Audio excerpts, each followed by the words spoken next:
Morning all.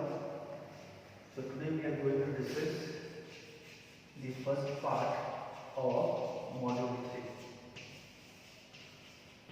Now to last class whatever we have discussed, it is about module 2. We have discussed the angle modulation, different type of frequency modulations are there, phase modulations are also there, few numericals also we have solved, and with respect to that we have identified expressions with respect to NBFM, with respect to WBFM, how these signals are going to be generated, how these signals are going to be detected. So these all things we have come across.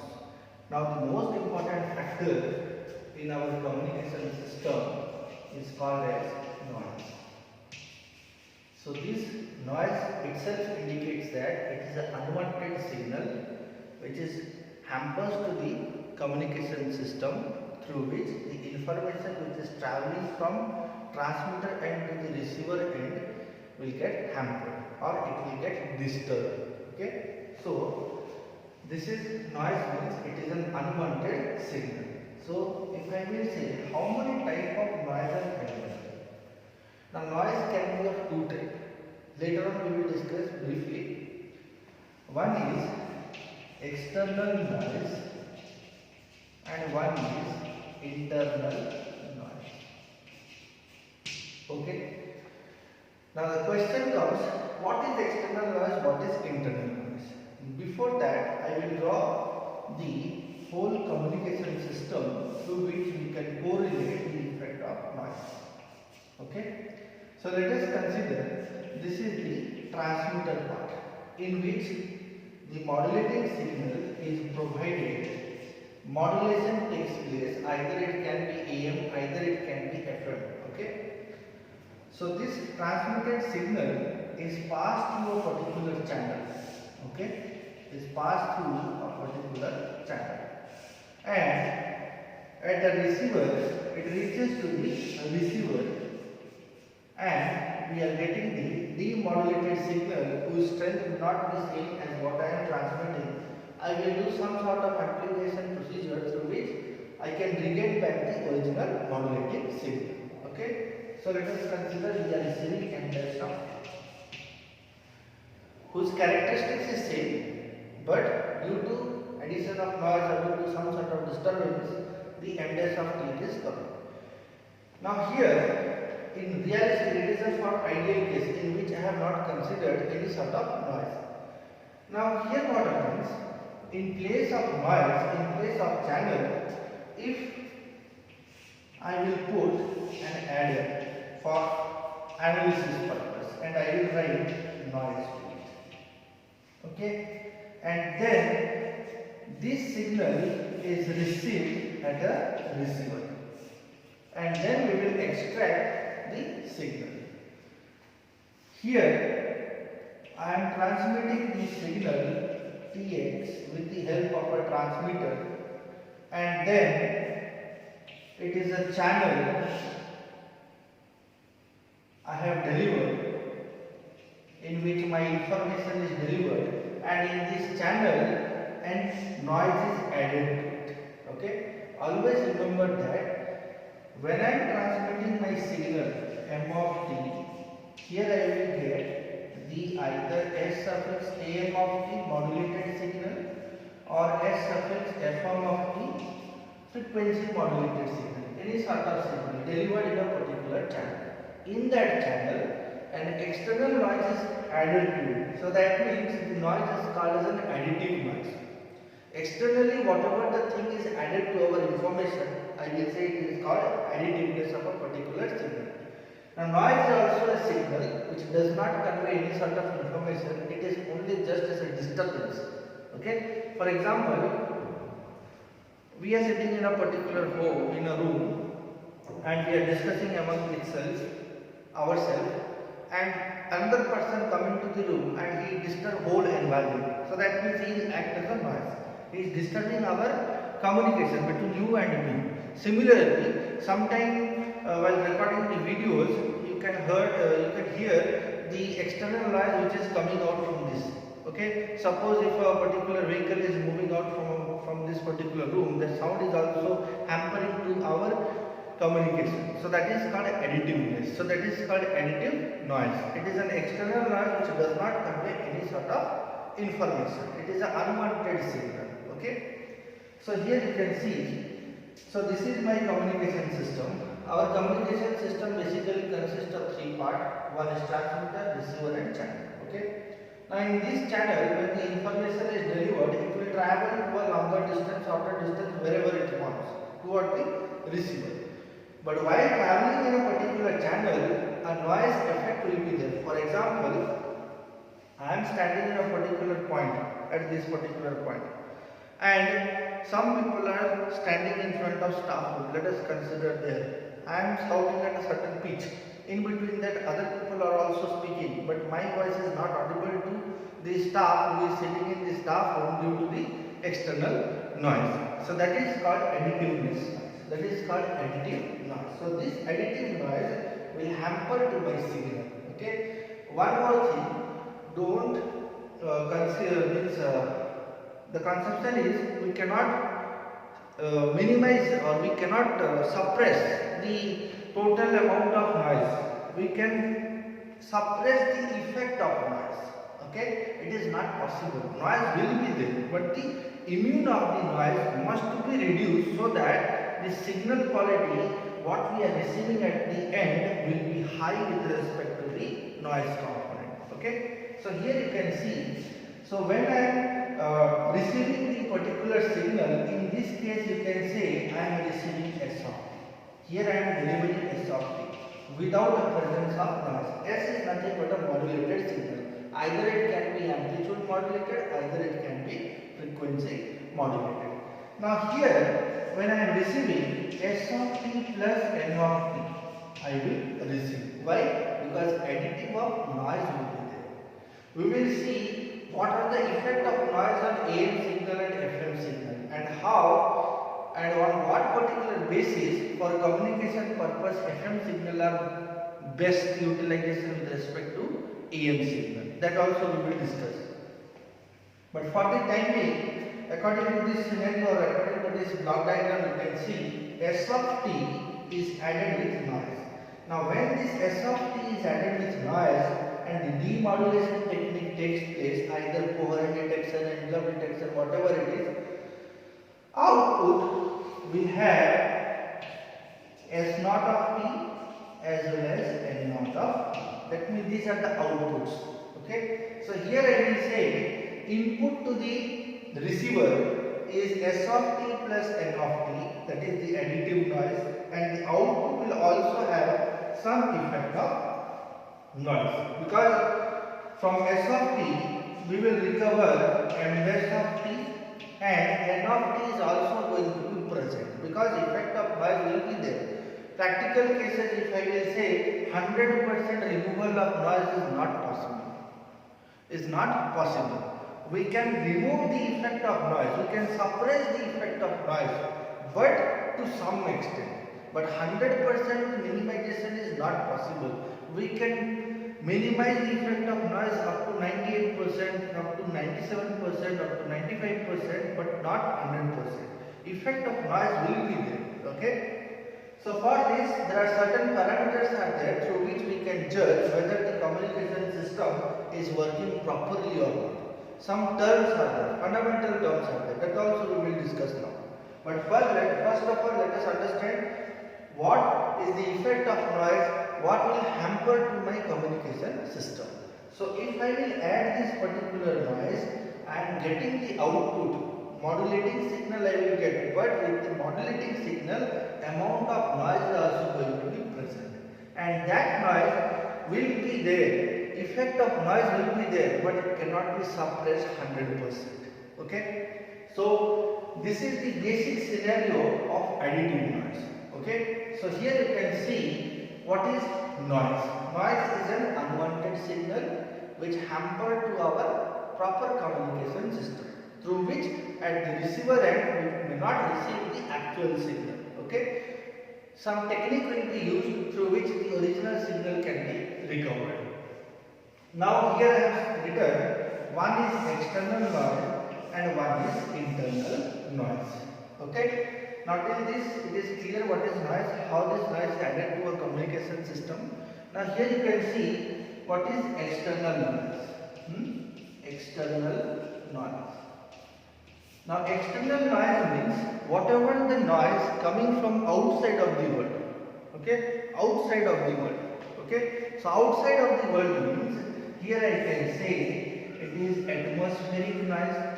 Atmospheric noise.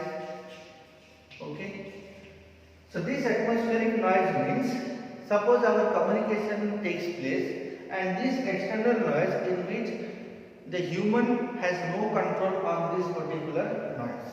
Neither system has a command on this particular noise. It is an external, means it is a natural noise.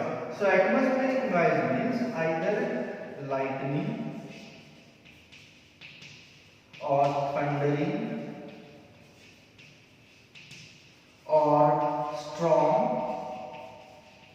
due to which etc. There are a number of things are there, but let us consider these other things, due to which our communication hampers. For example, during rainy season when we put a call to our friend and due to the lightning, our disturbance between you and your friend means the signals got distorted. Sometimes the voice will break up, sometimes the fluctuation will happen. It is only due to that. Why? Because we are using the radio waves. The radio waves are basically used for transmission of signal and the reception of a signal with the help of a cellular device. Now that radio waves are at a certain ionosphere in which a particular spectrum is available, or radio waves are available throughout our means what I will say, at any particular range, at any particular area if you go, the radio waves will be there. Okay, so that spectrum is available by the government. Okay, so that spectrum is disturbed by the lightning or thundering, because radio waves are nothing but electromagnetic waves. Okay, and those electromagnetic waves are hampered with the help of this lightning, thundering, then storm, due to which communication doesn't take place in a proper way. So this is the first atmospheric noise.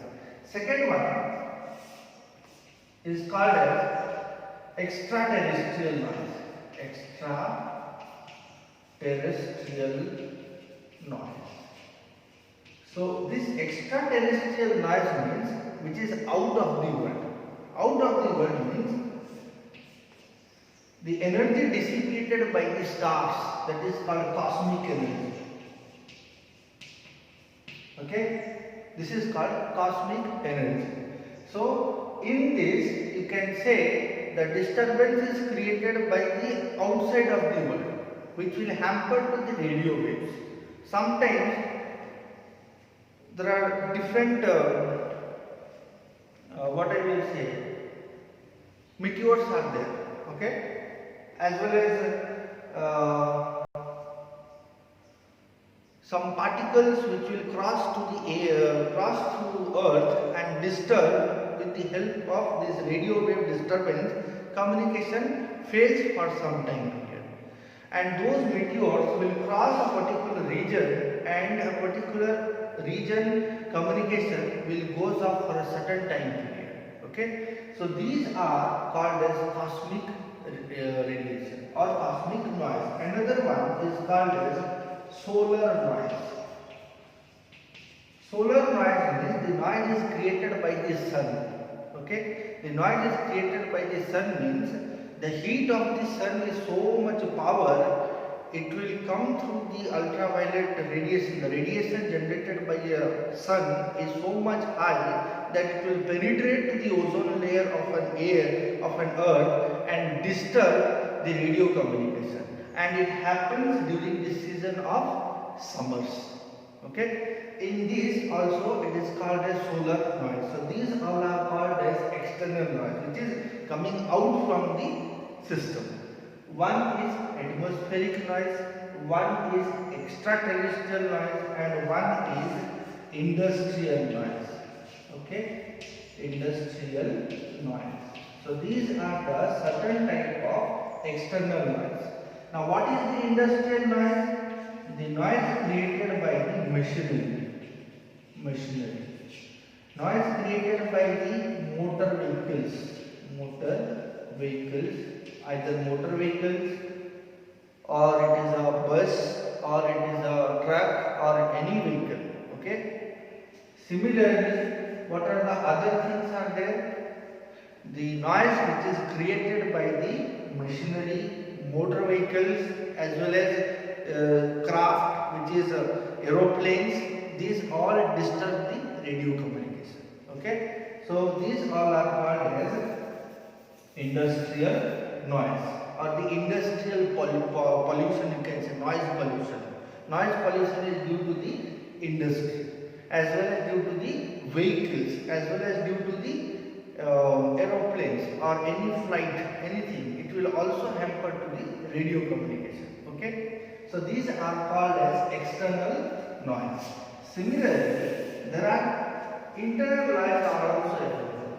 Internal noise.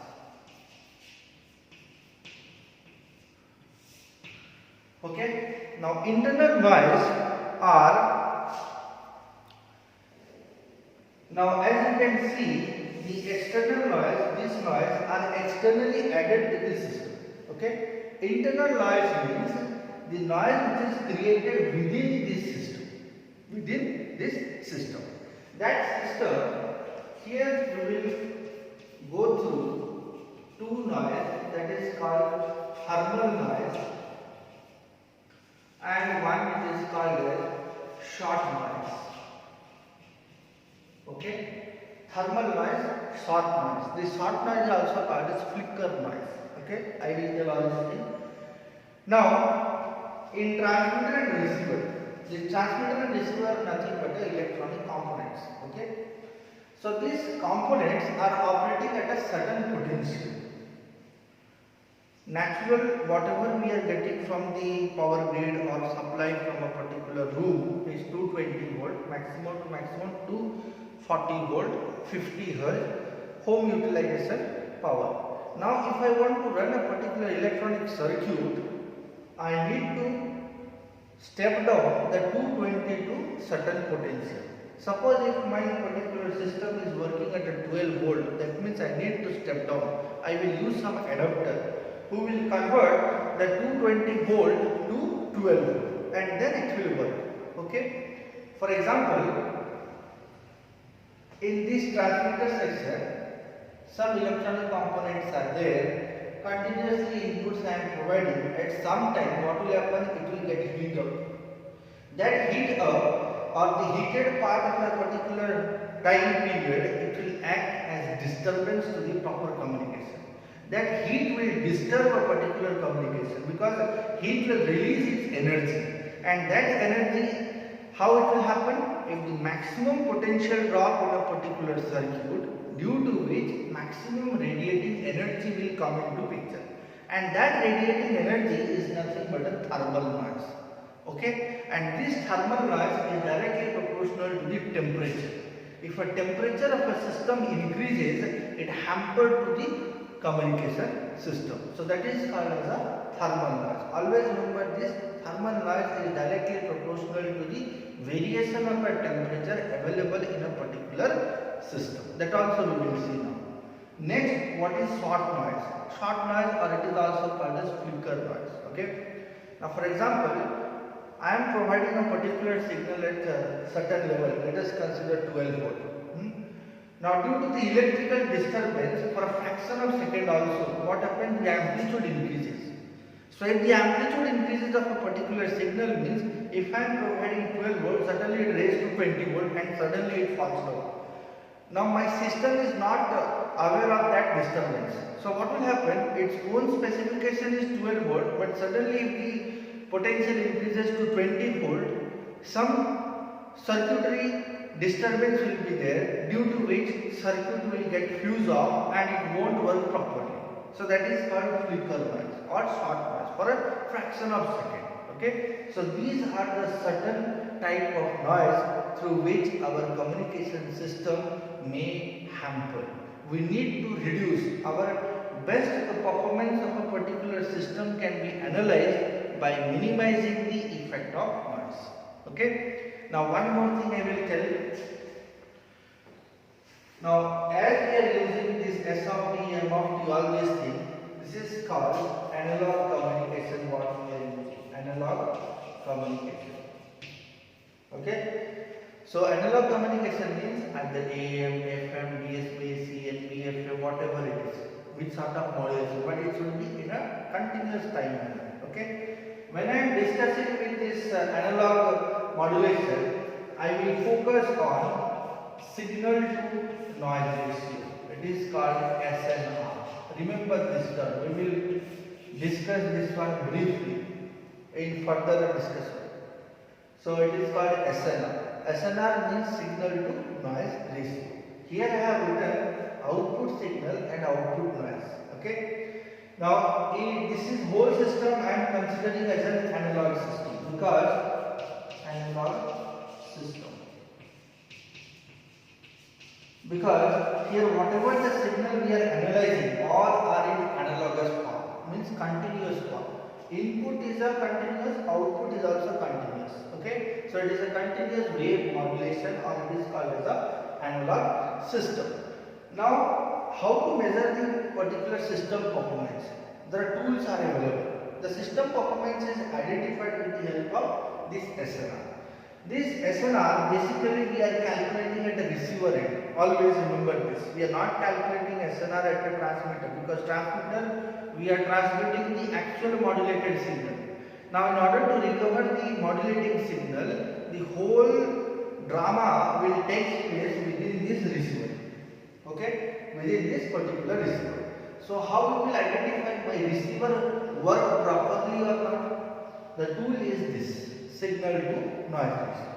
Now signal to noise ratio means, if the signal power means what I am transmitting, if the power is more with respect to noise, that means this value will be greater than 1. And if the signal to noise ratio greater than 1 means, then only we can recover the original modulating signal, because it indicates that noise power is less with respect to transmitted signal power. Okay, due to which if I will take a ratio, it must be greater than 1. But somehow if it is less than 1, that means effect of noise is so much, that means signal quality deteriorates. If the signal quality deteriorates, we cannot recover the original message component. So when we are designing a receiver, okay, for a extraction of a modulating signal, the first thing we have to keep in mind this SNR.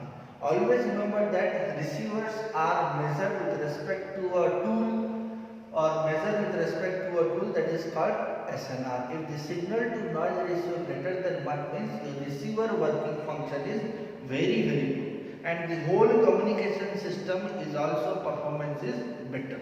Okay, so this is one tool. This is called SNR, means it is signal to noise ratio, and it should be greater than 1, then only we can recover the original message signal. If it is less than 1, we cannot recover the original message signal. Only part of the message signal can be recovered. Either it can be 20%, 30%, 40%, not more than that, because maximum part is noise and minimum part is our signal what we have transmitted.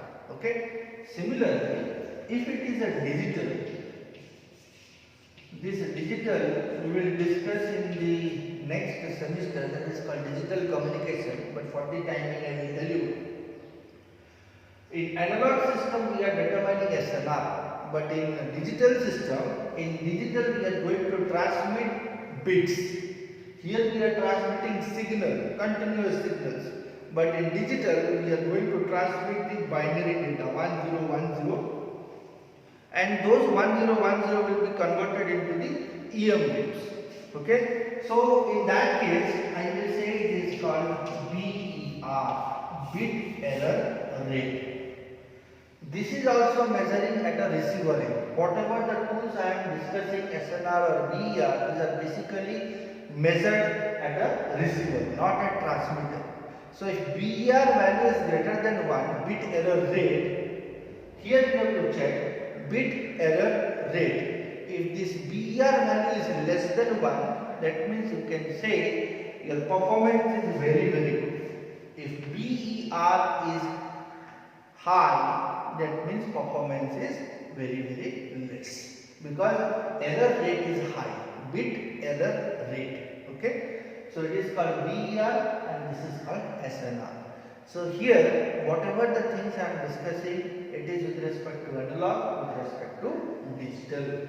Now since we are discussing about analog, we will discuss about SNR, and there are few more terms are there through which SNR or the performance of a system can be measured. We will discuss now. Okay.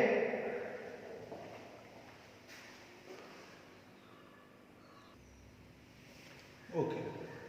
So here I have written few lines what I have discussed. The noise first is what? It corrupts the signal waveform. Yes, it corrupts the signal waveform. It disturbs the whole communication system whose performance is degraded. So here you can see degrade the performance of a communication system. Yes, it hampers to the whole communication system through which we cannot recover the original modulating signal what we have transmitted.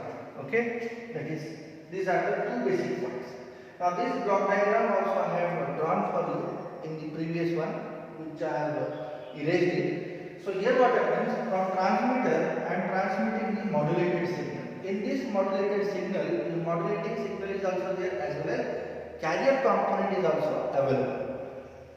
Now when it is traveling through a particular channel, the noise is added to it.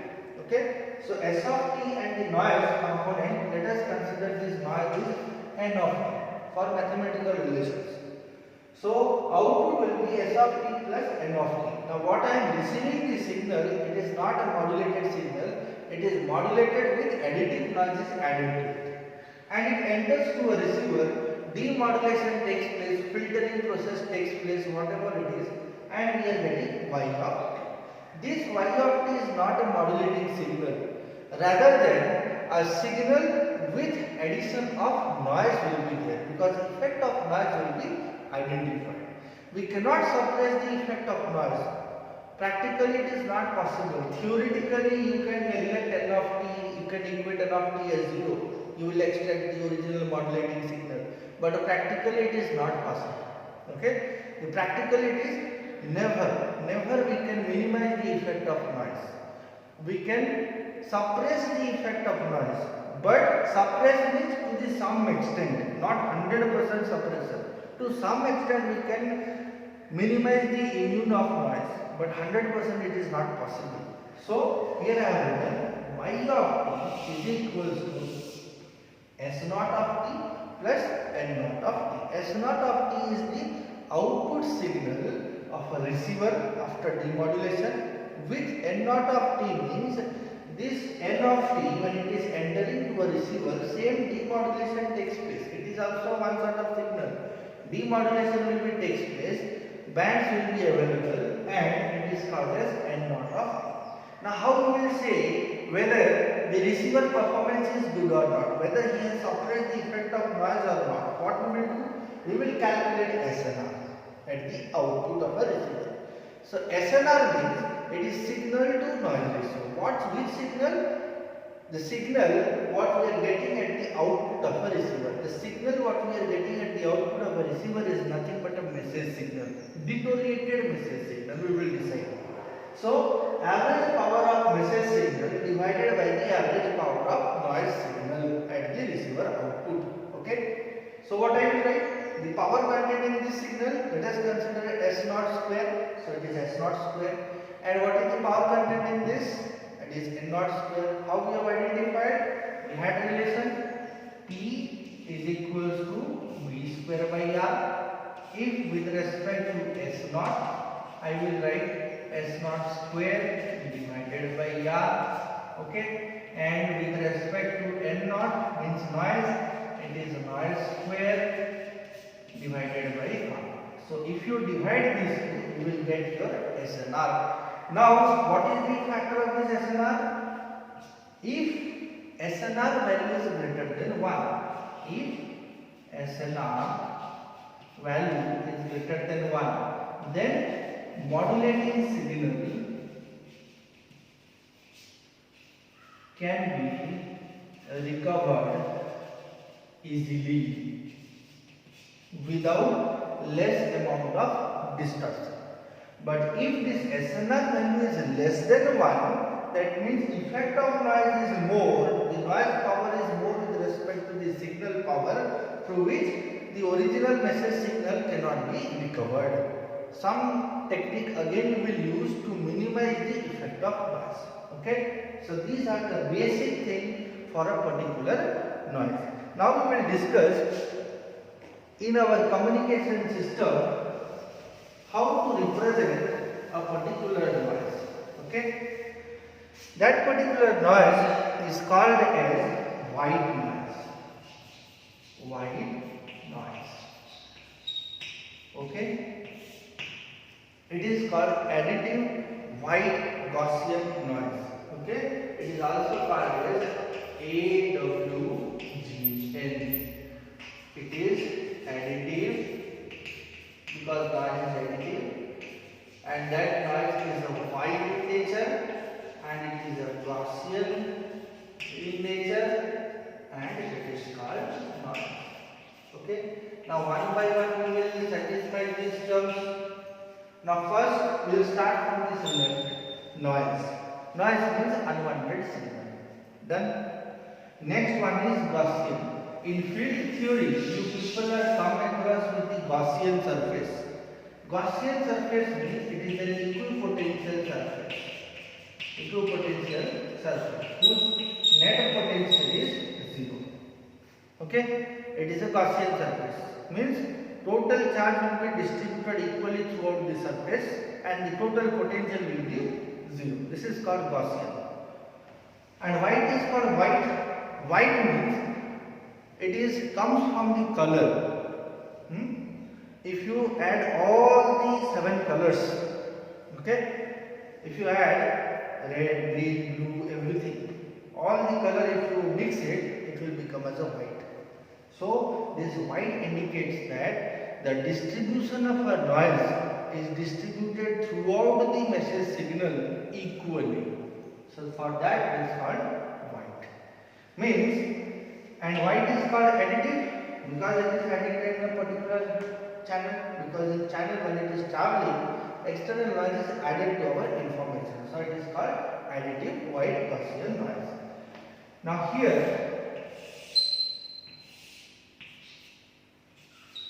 Sn of L. This is called the power spectral density. I will tell what is power spectral density. And its amplitude is eta naught divided by 2, and it is distributed throughout the bandwidth. Throughout the bandwidth, your amplitude is eta naught by 2. So if it is throughout the bandwidth or throughout the frequency spectrum, it is eta naught by 2. That means it is called as a distributed equally.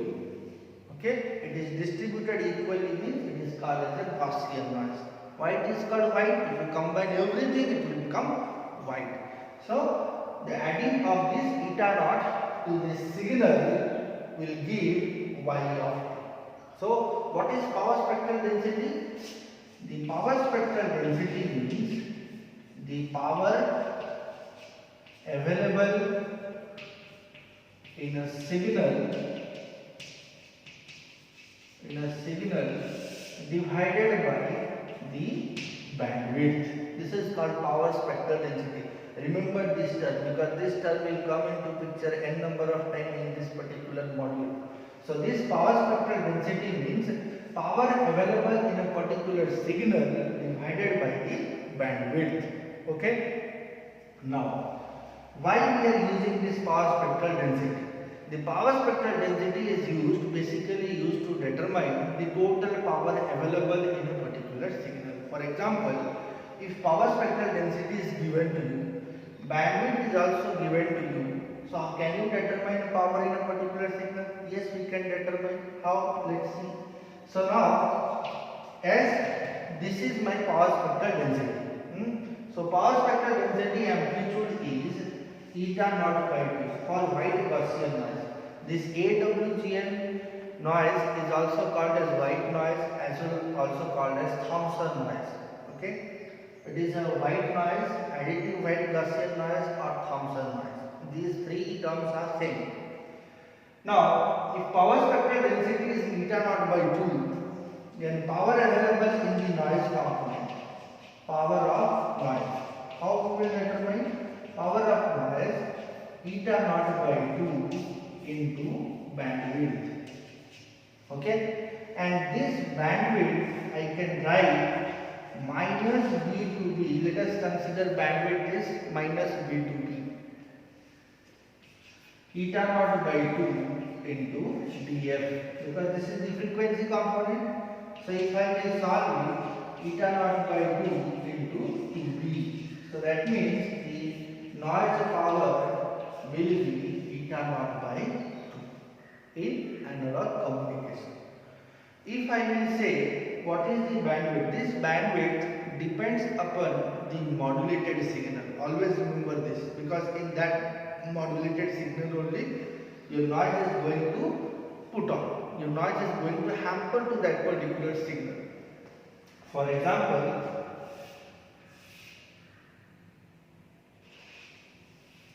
this is an AM signal, FC.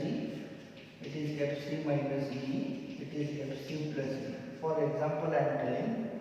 So here you can see upper segment and lower segment and carrier is available. Okay. Now this noise will affect to this particular one, because this will multiply with this. So if it is effective, that means this much amount of noise is going to be added. And what is the amplitude of that noise? The amplitude of the noise is eta naught by 2, because the same thing I am multiplying here. Okay.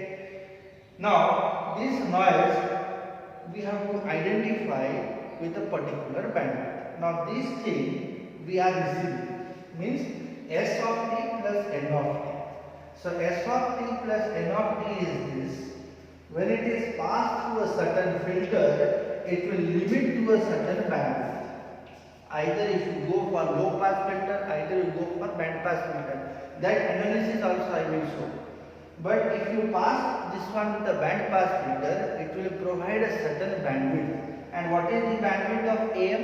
The bandwidth of AM is 2B. Here you can see it is called 2B.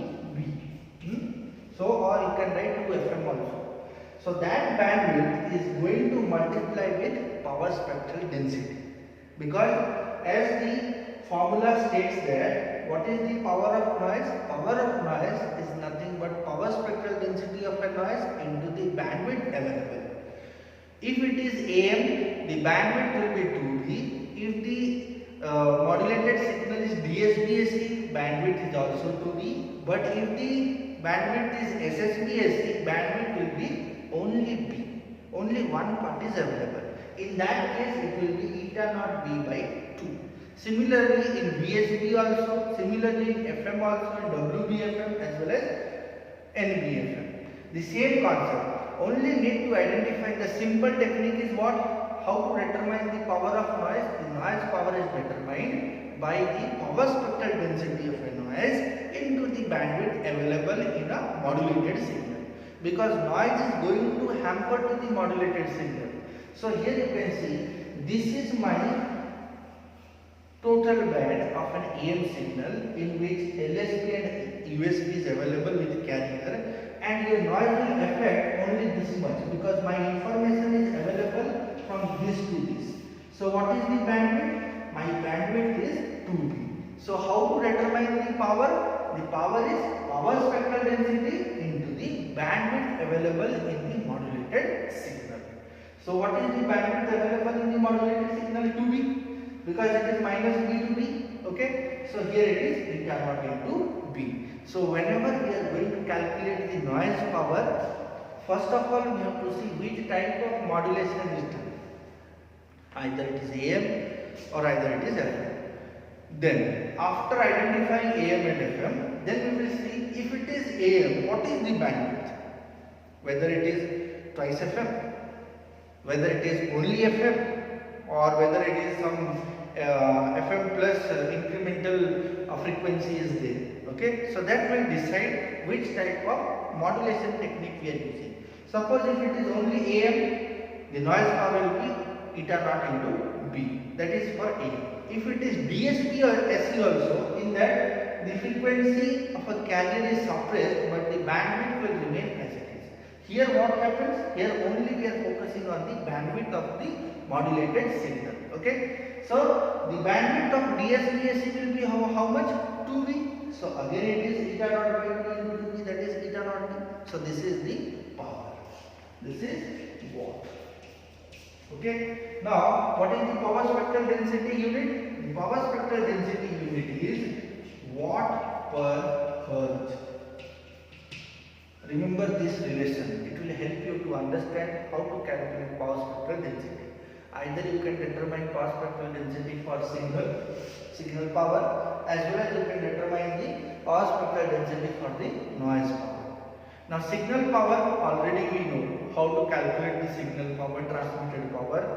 But if I want to know how to determine the noise power, I have to first concentrate what is the bandwidth available in the modulated signal. At that particular bandwidth only your noise is going to affect your information. Outside of that it doesn't matter, because within a particular band I am going to transmit my signal, and if that band is affected by the noise, then what is the noise power is affecting, that we are calculating. So if the bandwidth for AM it is 2B, similarly bandwidth for DSP-SE, again it is 2B, or you can write 2FM, I have written B, you can write FM also.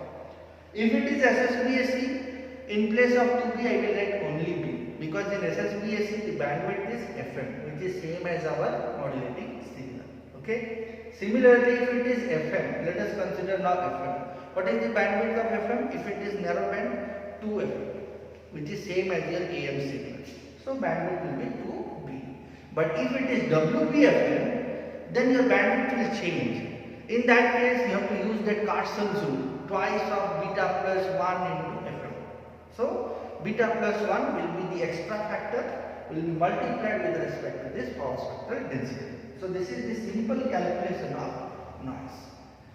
Now this particular noise will help us to determine this particular power. If I know this power, I can determine the SNR.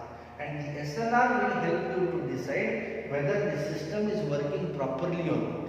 If the SNR is greater than 1, that means easily we can recover the modulating signal. But if the SNR is less than 1, then it is very difficult to recover the original modulating signal. Okay, so this is the basic concept behind your noise.